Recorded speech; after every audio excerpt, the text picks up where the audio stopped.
Just if there's something you want to do, just go out and give it a go. You don't have to be great at anything. You just have to enjoy doing it. So if there's something you want to try, go and give it a try. You never know. You don't know what you don't know. So, give it a go and keep going, keep trying to do it. And if it doesn't work out, there might be something else that's better for you, but just give it a try. You are listening to the No Gimmicks, Just Sweat podcast with your host, Eric Logan. No Gimmicks, Just Sweat is dedicated to hearing the journeys and unique stories behind an athlete's training and what drives them. Get inspired to own your life and make the impossible possible. If you enjoy the show, please subscribe so that you never miss an episode. Also, please take a few seconds to rate the show and drop me a review. Now, let's get started with the show. Hello and welcome to this episode of No Gimmicks, Just Sweat. And today we welcome Amy Tingay to the show. Amy, how are you doing? I'm good, thank you. How are you? I am wonderful. You are a first for the show. You are the first person I have connected to with overseas. That's great. Thank you very much for having me. Yeah, again, thanks for being on the show.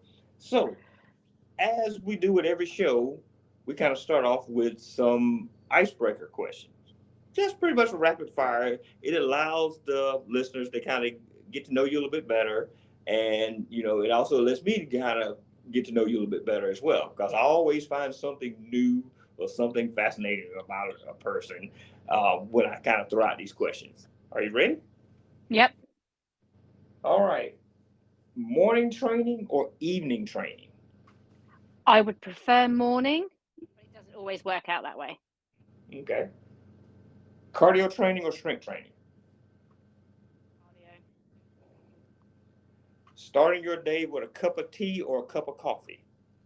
Oh, cup of coffee. All right. Run on the treadmill or run outside? Outside. I'd prefer to do outside every time. Do you prefer swimming in open water or swimming in a pool? I prefer open water, but unfortunately, we have quite cold winters, so I can't do that all year round. So, but for preference, if I could do it all the time, I would do open water. Okay. So, do you prefer riding inside with or without Zwift? I always use Zwift. Okay. What's your favorite segment in a triathlon? Swim, bike, or run? Run. Your favorite race distance? Sprint, Olympic, or long course? I've only done sprint so far, so at the minute it would be sprint. Okay. First thing you do after a race? Normally the first thing I do after getting the medal is I get a photo straight away. My husband normally takes it. Okay. No. Go-to meal or go-to thing afterwards? Well, the reason we always go straight for a photo is because I have the unfortunate experience of being kind of slower in the field. Often, by the time I get to the finish line, there's no finish line photographer there. Oh, So I go, the first thing I do is step back while I'm still smiling and happy, and I've not realized how tired I am yet. I step back and get a photo where I still look happy to have finished, because that might be literally the only one. Sometimes there is one there, but it's just become a habit now to do that. And then, yeah, probably the next thing I'm looking for is like a cup of coffee and some sort of salty snack. okay. All right. What is your dream race to participate in? And it could be anywhere in the world. I haven't got a definite kind of destination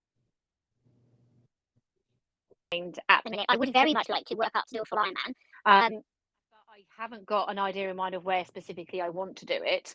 More the fact that I would, unless something massively changes over the next few years, which while building up my distance, it may well change. The only thing I know is at this moment in time, if I was trying to find a longer race, I would have very specific requirements. So it would have to be a lake swim, for example, or a river, not a sea swim. So it cuts down where I'd be able to do it. So as and when I come to it, I'm sure I will find the perfect one. But at the minute, I haven't got one in mind that I definitely would want to be aiming for. Yeah, when you find it, you'll know. Yeah, and also I have spoken to a few people about it. It's a bit of a unicorn race as well because I in an ideal world I would prefer a lake swim, and then I would prefer it to be a flat ride. A hilly run would be fine, but I'd prefer flattish ride. Unfortunately, it tends to be the case that if it's if it's a lake swim, that tends to be in a mountainous area. Therefore, it's not a flat ride. So it is quite it's quite difficult to find the race that I'm sort of aiming for. I must admit, every single time somebody mentions a race, I always go and look at it myself and go like, is that one I could maybe do? And if it's one that I think would be one I could aim for, I make a note of it. I know they change regularly, so it might not be the case in the future, but just to have an idea in my mind of options that I could maybe look at further down the line. Okay. If you can go on a run, a bike ride, or just train with any celebrity or athlete, dead or alive, who would it be? It's really difficult. It's probably like a bit of a toss up actually between a couple, but I'd probably just plucking one straight away. I'd probably say initially probably Lucy Charles Barkley. You know that I that was think. the first thing that came to mind. I was like, I wonder if she's gonna say Lucy Charles. Yeah. I say yeah, that's that the other one would be kind of the other one that I would be Cat Matthews. Okay. Okay. No, it's hard to pick. I think Lucy Charles comes to mind first, but I think, oh, what about Cat Matthews? So either of those two would be lovely. Okay. If someone could sort that out, that'd be great. Okay. All right. Last question. Dream location anywhere in the world you want to go for a run or a bike ride. This is not for a race. This is just to go enjoy for the scenery, just the peacefulness. New York. Really? Yeah, I have been to New York Okay. twice previously. I was not a runner when I visited New York. Okay. And every time I see, like, even on like a TV show that's not about running, just a random TV show, and there's people walking around, and you can see a runner go past behind them. I'm like, I want to be that runner. I want to be that person, Okay. like running there. So yeah, that definitely. Okay. All right. So, as we kind of go at every show, we also kind of start off by asking, what is your origin story? Because, to me, everybody is a superhero in their own way. So, we want to kind of know, what's your origin story? How did you get to be the amazing athlete that you are now? Um, I don't want to go back too far, but when I was in high school, I hated I was that person that in cross country running, I would hide somewhere so that I didn't have to do multiple laps and pretend I'd done the multiple laps. So it is a bit crazy to me that years later I'm paying to run races, whereas previously I used to hide from running and now I'm paying to do it. It is very bizarre. But I think what it was is I did actually in my younger, like early 20s, I gained quite a lot of weight, and it took me several years then to get to the point where I was ready to kind of lose that weight again. And I kind of hit that point back in kind of 2014.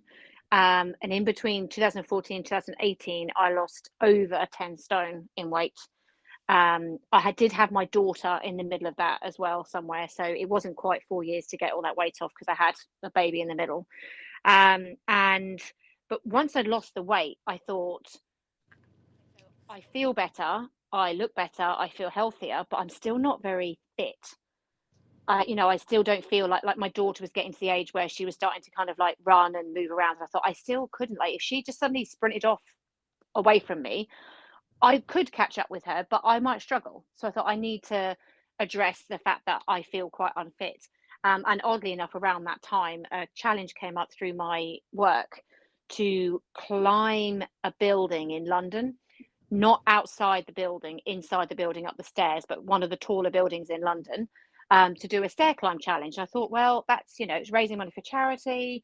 It gets me doing a bit of regular exercise. Let's give that a go. So I signed up to do that and did that a few months later.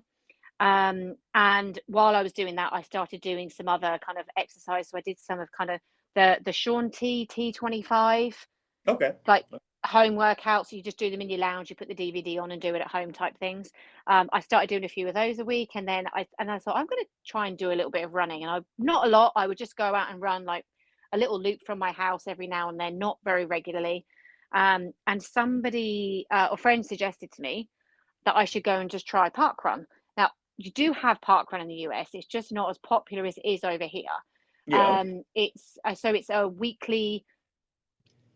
It's not a race. It's a weekly time trial, and every 9 o'clock every Saturday morning in parks all over the country, people get together in a park. They all start running at 9 o'clock. There is timing for it, so you get your time every week that you've ran it and things like that. So someone said, why don't you just go along and give it a go? And then eventually they just kind of went, right, I'm going to pick you up and you're coming with me and we're going to go. And I went with them, and I think genuinely they thought I would never see Parkrun again. They came back. They don't. My friends that don't live in the UK, they live out of the country. They were back in the summer, and they got back in the summer, and I had been every single week since they'd left in the at Christmas. I had gone to Parkrun every single week. By the time they came back to see me in the summer, and by then I had also signed up for my first race. So I did a half marathon in September 2019. So I started kind of running regularly every week at the end of 2018, and then I signed up for a race in kind of the summer of 2019 and did the first one in September 2019. And I really enjoyed it. It was really hard work and it took a really long time to finish, but I really enjoyed doing it. So I signed up for another one a few months later in 2019, and then I started looking at 2020, and I looked at races I might like to do and different locations and things like that. And I had a very well planned out race schedule for 2020, where I had a race every few months to give me time to recover and then to get ready for the next one, just kind of like dotted through the year. And then, of course, 2020 happened and everything got cancelled, which wasn't very helpful. Of course. It was. I mean, it could have been worse. It was a bit. Right. It was a bit gutting, but I mean, I know of people that were training for the London Marathon, and they'd just done their longest run before the London Marathon, and then the London Marathon was cancelled. Right. A week later. So it could have been worse because my race wasn't actually that close. The race I was training for at the beginning of the year wasn't until a bit later in the year. So I didn't quite have that race cancelled just before I was about to kind of like actually do it. And so pandemic was a strange time because I've just got into kind of running and enjoying being outside regularly during the week and training for races and getting, I'd got used to that whole lifestyle of the way I was training and everything. And then everything closed, and I have no idea what it was like for you guys over there, what the suggestions were. But the suggestion here was that you should only go out once a day, and you shouldn't really be out for more than an hour. So yeah, about the same. It was about the same. About the same. Oh, okay, that's interesting. I mean, I think it was about the same everywhere, but I don't like to assume it was the same everywhere. So I have a daughter and a dog, and I needed to use that time to get my daughter out in the fresh air and to walk the dog. So I couldn't go out for a run. I had to kind of switch. Luckily, it was really old, but I had a very, very, very old treadmill that we bought quite cheaply, earlier in the I think we bought it sometime in 2019. I think we bought kind of an old treadmill so that if childcare didn't work out, I could still run. Right. Sometimes, my husband worked away. He didn't work away. But my husband worked a job where he was gone at the office all day. So, if she was in bed and I wanted to do a run, I can't leave the house and leave a child in it. So it was good to have the treadmill. I wasn't doing it very often, but lockdown through 2020 very much became all my running was on a treadmill through that year. And then not long into it, I was kind of like, I can't keep doing this. Like I was running the kind of, I suppose, the general kind of the stress of how the pandemic was, having to be home all the time. Both me and my husband carried on our jobs the whole way through. Neither of us got furlough. We had to keep working. We had our 3-year-old at home with us we had to take care of. We had a dog. we had the same stresses that everybody had, I suppose, with difficulty getting food and things like that. So it was difficult, and I found myself getting to that point where I wanted to kind of do something every day, and I was like, I can't keep running every day. I'm gonna injure myself doing this. Um, so my husband said I had an old hybrid bike, and he just so happened to have he'd borrowed from somebody just like a metal stand that you literally just put the back wheel in, Okay. and he had a detector that literally just clocks the wheel turning round at the back to Okay. measure how far you've gone. So he said, let me set that up, and then you can alternate. One day you can run, one day you can ride on the bike, and then you're you're not bashing your body every day running. You're just you're splitting it out a bit. And then I found out about Zwift. So I got Zwift. I got the run pod so that I could use Zwift for running, and I connected the bike, the Bluetooth detector to Zwift as well. So I managed to get all connected up with Zwift, and I started doing, combinations of riding and running.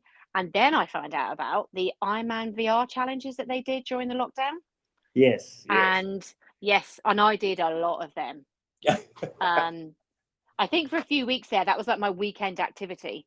Like, what are you doing this weekend? Well, I'm going to do this. I'm going to do I think I did it about 4 weeks in. I did a 70.3 distance at Okay. home in my conservatory on an old treadmill and an old bike and I just that's how I spent my weekend.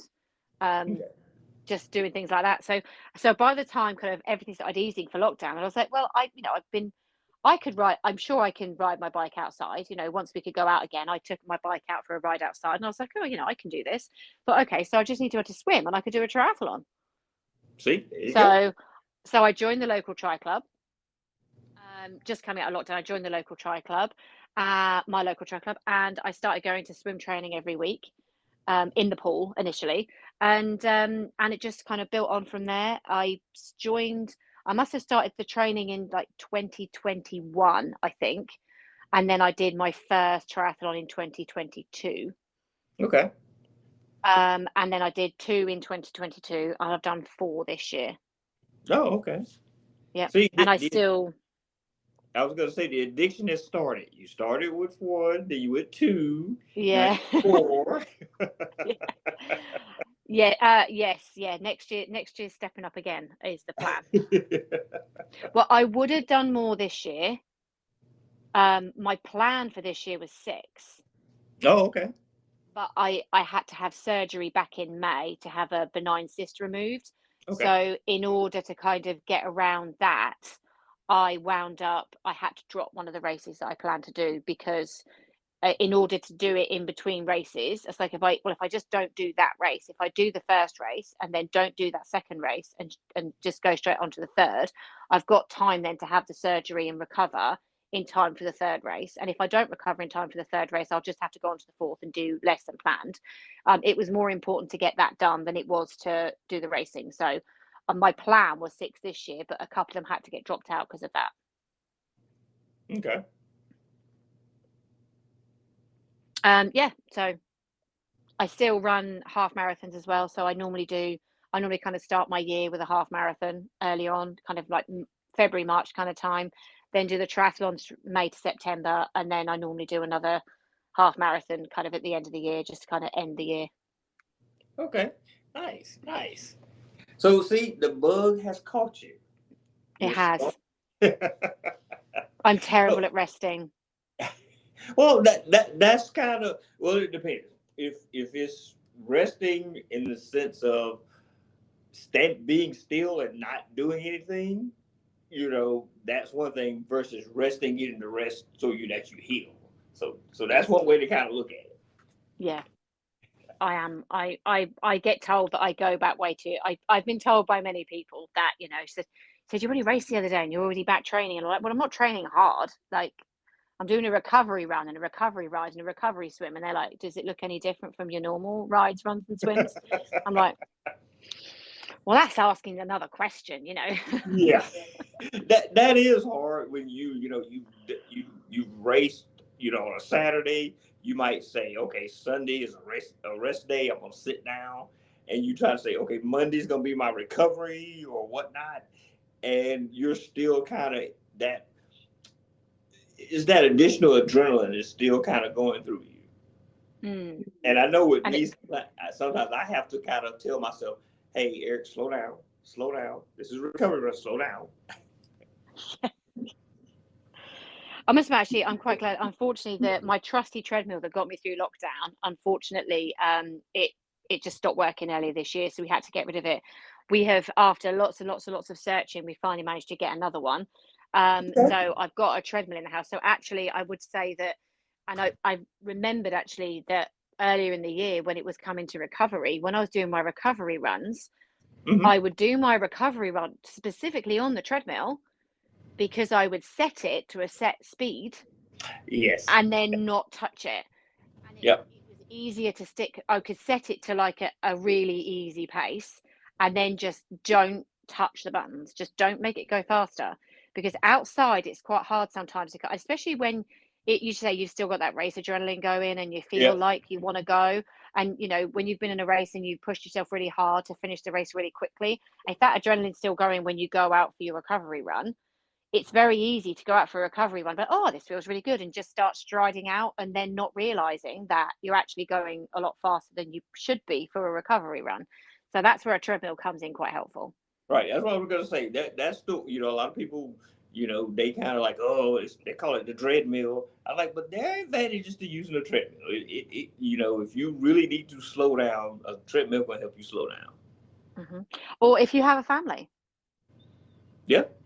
if you've got children at home and you work and my husband works, and he has other things to do, like he can't necessarily stay home every Saturday morning so that I can go out and run and ride and things like that. So it's not always possible, and I don't necessarily want to get up every Saturday morning at like 6 o'clock so that I can get my workout done before he has to go and do what he has to do. Right. So if I've got the treadmill and the bike at home, like, I can get up, and I can get up when I'm ready. And then, my daughter will quite happily sit next to me and watch the TV or sit in the lounge and watch the TV while I ride on the bike and run on the treadmill, and still I can still get my training done, but it doesn't inconvenience the rest of my family. Exactly. Exactly. So speaking of training, what does a training session or even a week of training look like for you? It depends what I'm training for. Okay. So when I'm training for the triathlons, I aim for kind of two rides, two runs, two swims a week, and Hmm. two strength sessions, daily yoga, um, is what it looks like if I'm training for a triathlon. If I am training for a half marathon, I still aim to do two rides and two swims a week if I can, but then it's three runs a week. Okay. And the run will be the running, one of them will be a long run every week, starting out at a certain distance and then increasing the distance over the few weeks. I must admit, through this last training cycle, this last half marathon I just did, I did do the three runs a week, but I was only doing one ride a week, and some weeks it was only one swim a week as well, just so that I could focus on the running for the race I was aiming to do. Okay. So, how do you fuel? And I always find it interesting to kind of to see how people fuel, and not just for training but for races, because Mm. there's not a, oh, well, get this and you'll be fine. This thing may work for this person, this may work for this person. Like a lot of people like to use gels. I cannot use a gel. I've No, tried. I just can't do gels. I did. I started with gels because that's what everyone does, and that's what everyone says, and they're easy to carry. But actually, Right. no, they don't get on with me at all. I never feel great when I have the gels. So, um, again, training wise, it kind of depends on what I'm doing, how long it is, and what time of day it is. If I'm getting up and doing something first thing in the morning, if it's if it's like an under an hour session, I will often do that not having anything Okay. beforehand. depending on what it is and, you know, what else I've got going on in the day. But like if I'm just going out to do, like yesterday morning, for example, I got up and went out to do my run in the morning. I normally do my Tuesday run after work, but I did it in the morning yesterday. And I got up, I did have a drink before I left, but I just had a drink of water. I carried like my salt stick fast chews with me so I could have one of those as needed. I just went out, did my run. It was under an hour, came home, and I ate when I got back. If I know I'm doing a longer session, I eat beforehand. If I'm doing a training session later in the day, I do focus on what I'm eating during the day and pay attention to, you know, not too much sugar, make sure I've had some protein, make sure I've had some carbohydrate and things like that through the day, general eating before I train, if I'm training later in the day. And then kind of like whenever a lot of my training rides are at home. Okay. It's just the way it works. I've got the trainer there, so I utilize it because it is just easier to fit in with a kind of family life. So I will always have a bottle of kind of electrolyte drink while I'm doing that. If I know it's going to be a particularly hard session, I might up that to a kind of one of my carb and protein mixed drinks. If I know the session is going to be particularly hard, or if I'm feeling particularly sluggish, or if I don't feel like I've had the right level of protein, and if I feel like I've eaten right the day before or in the day, I might switch the drink out for something with a bit more kick to it. During racing, I say I can't. I find gels. I don't get on with gels at all. So I have the carbohydrate and protein drink. For triathlon, it's in a bottle. For a half marathon, I'll have it in like one of the hydration packs. Okay.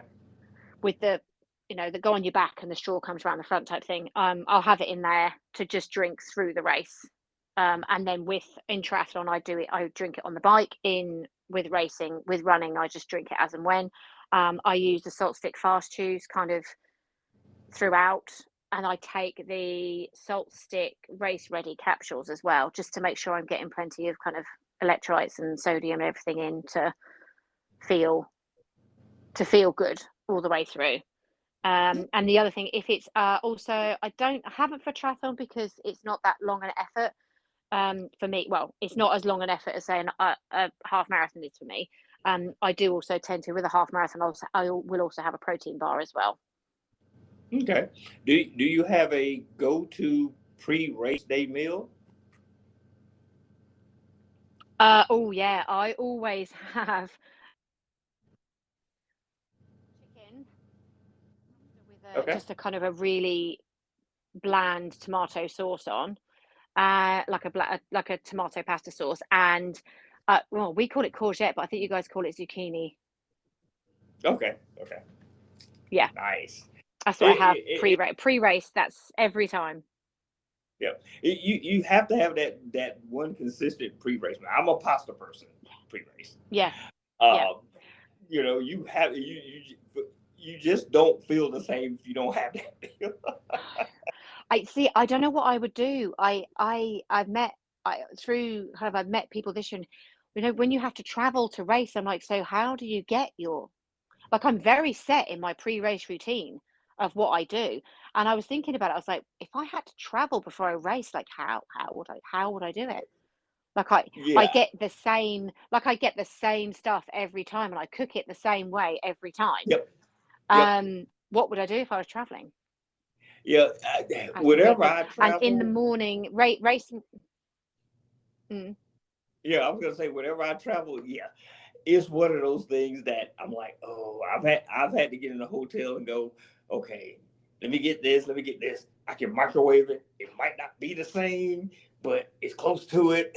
If there's close as you can get. Yeah. You know, because some places where I've gone to race, there really isn't a restaurant around. You know, because sometimes some of these races, some of the duathlons I've done, they're in a very remote location. So it's not like, you know, you have a lot of restaurants to choose from. So it's like, okay, I've got to go try to figure this out. And then I would feel really awkward. Like if I walked into a restaurant and said, well, I want this, but can you do it like this? Like, can I have the pasta, but I don't want that sauce. I want that sauce. You know, I'd get really, I'd have to find a way to do it myself somehow at home. I think I'd have to do what you do, figure it And the morning of the race, I always have porridge. Okay. Which is like porridge, oats, milk. I always have that in the morning of the race. And race morning, I have that because I found that it's nice and easy to digest and gives me energy for the first kind of start of the race. Okay. Okay. So, as an athlete, finding balance is something we all struggle with. Given, you're married, you have a child, you work, how do you manage to stay balanced and calm? I always try to, I do yoga nearly every day. Okay. And I usually incorporate some sort of meditation either before or after. So just, either a few minutes during, it depends which yoga I do. I tend to just pick one on YouTube.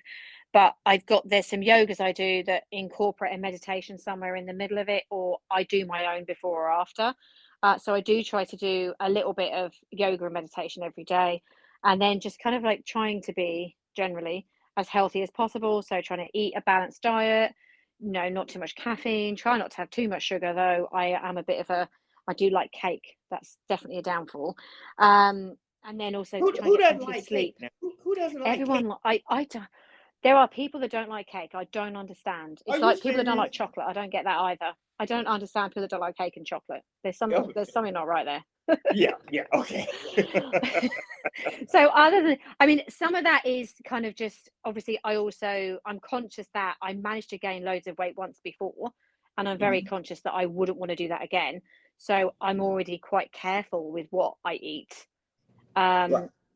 But yeah, and the other thing really is to try and get plenty of sleep, which isn't always possible when you have a small child. Right.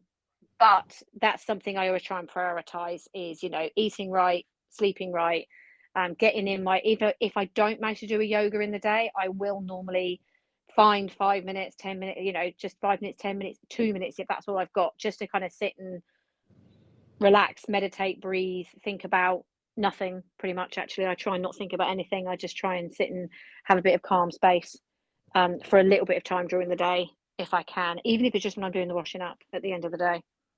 Okay. Okay. So this next question is kind of a two-part question. Okay. Think of your proudest moment as an athlete, and then the second part of that question, your worst moment or your worst mistake as an athlete. Okay.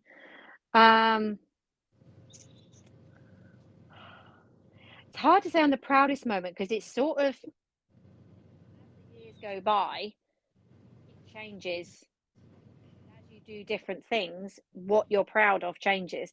But actually, if I think about it properly, I would probably say my proudest moment is finishing that very, very first park run that my friend dragged me to. Okay.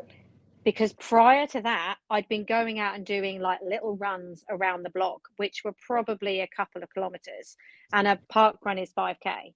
So I think probably my proudest moment actually is going all the way back to the very, very start and going when I actually turned up to that park run and finished it and crossed the finish line at the end. I think that's probably it. I'm proud of other things that I've done since, but the original one is probably the one I would always go back to. Biggest mistake, my first race. I was so grateful for all of the volunteers that were out keeping everybody safe and all of the marshals. And at one of the stops, they had water and things, and someone they kind of they had like a bowl of like Jelly Baby sweets. Mm-hmm. And I thought, what harm could it do? So I took one. Biggest mistake. That did not settle well. If you think gels settle bad in your stomach, Yep. try a sugary. I mean, they're very, very, very like sugary jelly sweets. Oh yeah. No, I've never done that again. Yep. Yeah, because I know Never. how In gels fact, my stomach. So yeah. yeah, no, that was not a good idea. That was a bad idea, a really bad idea. But I was just grateful, and they handed it over, and everyone else was taking one. I thought, Right. oh, if everyone else is doing it, I must admit, and it's weird because I'm definitely one of the first things I think someone told me is don't do anything new on race day. Yep. Whatever you have done in training, do in racing. Like if Yep. you've trained with this if you train with this nutrition, do Yep. not change it on the day of the race. Like if Yep. you've trained with this gel, don't on the day go and get something different. Like just stick to what you've done in training for racing. And I knew that, and I'd remembered it, but I still took the jelly baby. Yep. Well, you're I not wouldn't make that thinking mistake that again. you're in the moment. You're running. You're not thinking. Oh, I need a little energy. Let me grab this. And Yeah, that's how I kind of learned the hard way with gels. They were handing out no. free gels at a race. I was like, oh, okay, gel. Oh no, yeah. I mean, back then I was using gels back then, but the Okay. problem I had after that, I had the jelly baby, and then my stomach was so unsettled, I Yep. couldn't then. It was then ages before I could have a gel, so my whole kind of nutrition plan for the race went completely off Yep. because I took the jelly baby, and ate the jelly baby, started to feel really stomach started to feel not very happy at all, and then I didn't want the next gel even though I needed to have it. Yep. So it's sort of like it kind of set everything. It wasn't just like one little thing and I didn't feel great for a little bit. I kind of didn't feel right then for the rest of the race, which was frustrating. We all learned the hard way. But it can't have been that bad because that was my first one and I've now Right. done 13. So it can't have been that bad. Yeah, exactly. You came back and you did it again, Yeah. and you learned from it. All right. So, what's your go-to running shoe? Brooks Adrenaline GTS at the minute, a support shoe. That's what I have at the minute. I also have a pair of On running shoes that I just got, and I'm Okay. giving them a try. I haven't run in them. I only got them a little while ago, but I got them when I was training for my last race, and my last race was a very, very, very muddy trail run. So I was going out and training on muddy trails. So I was using my old shoes for all of that training because I'm like, you're not going to take a new pair of shoes and destroy them in the mud.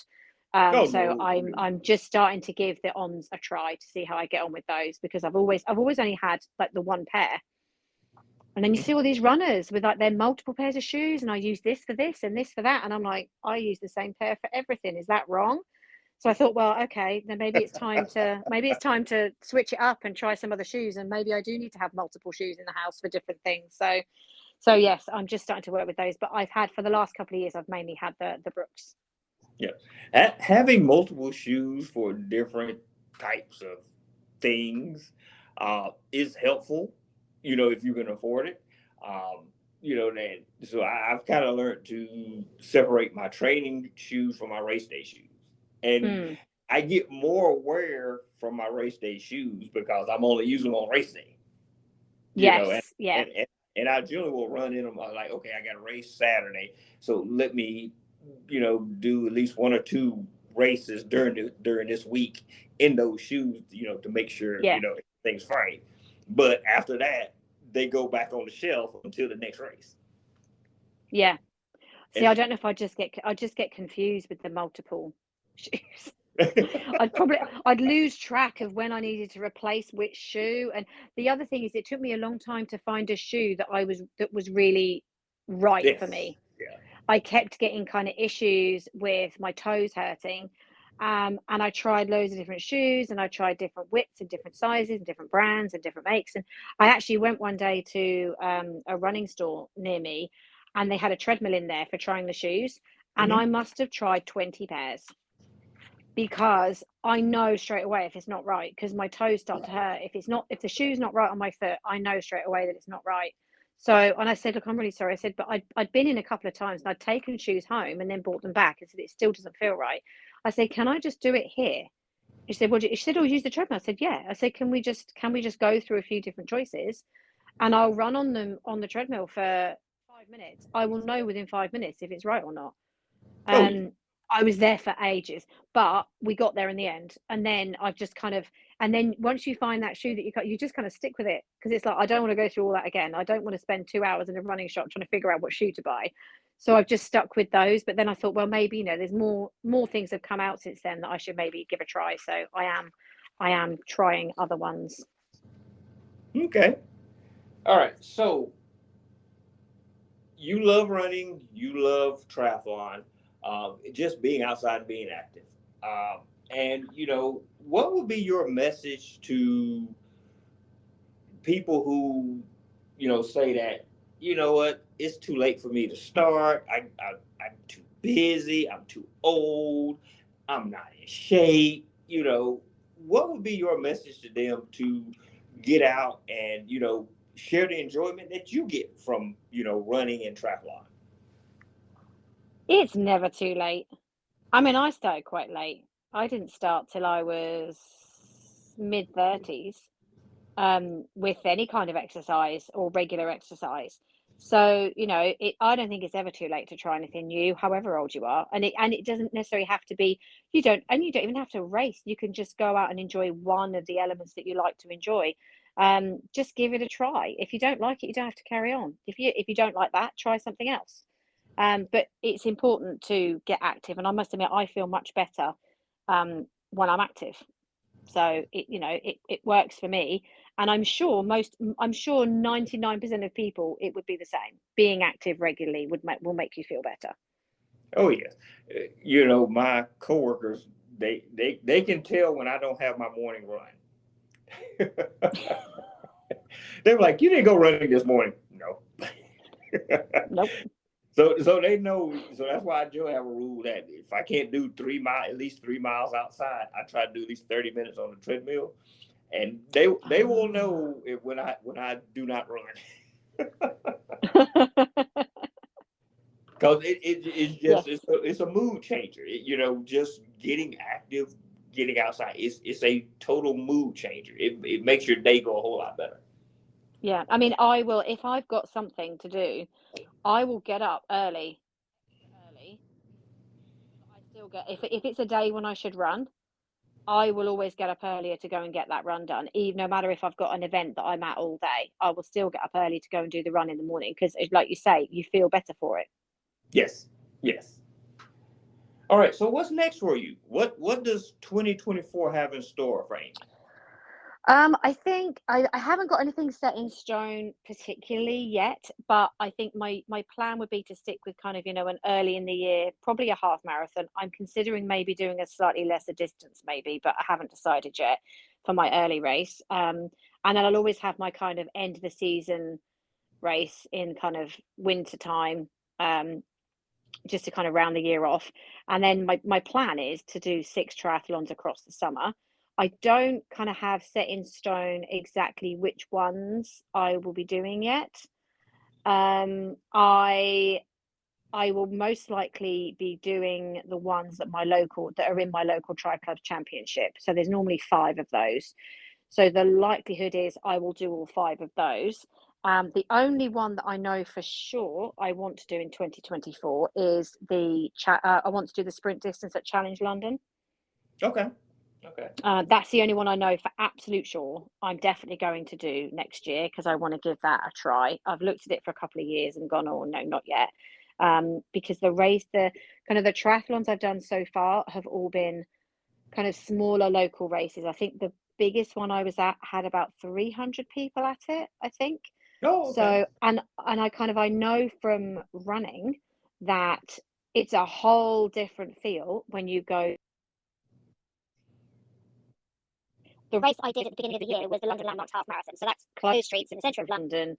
There are people lining the streets the whole way, cheering you on while you're running, pretty much. And then the race I did at the end of the year was a trail run around my local town, which is quite a small town, where there are, miles and miles where you don't see another person type thing.